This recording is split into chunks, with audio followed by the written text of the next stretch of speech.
अरे रे जदे कहावती ता मुसा रंजाओ मुके तबाह बर्बाद करे आयो इतना तीन तो मार पर खाए था अदु तो उठो सदी सिता पे मां तो जगह जे क्या सा तो घुमंदो पेला तो अदो तो घुमो पेदो हेदे कादे तो मां हेदे मां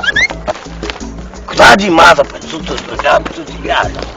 ओमा आशिक तो जो आया ओ सोरी सजनी मां तू बिल दे बिजली जो मुके बिल दे तो बैंक में पिया दे का हसे अला किनी बोले दी वदी छोरा न थका अच कन थे न कम खराब अची वई मां सुबह का थी तुझो इंतजार पे कयो सच्ची पची बाकी मां तो सकूरा हरद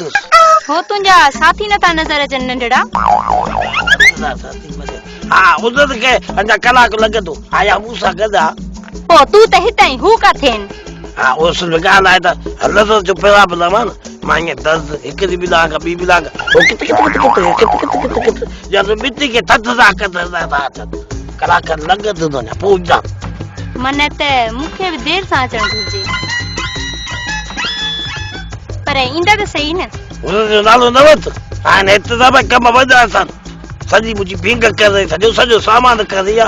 वले तुखे खरदा ना छा पे सोची कुछ को तो सोचा इयो तो बुधा ये तो के बई किथा मिल्या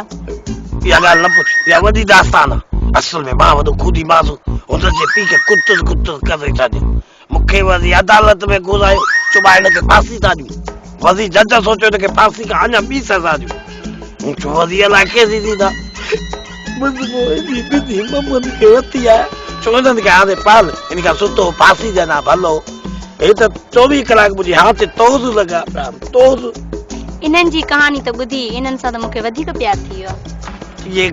तुझे कैसे कम जाने इतनी ज्यादा पिट कर गलत न करे न करो नन जेले जल्दी से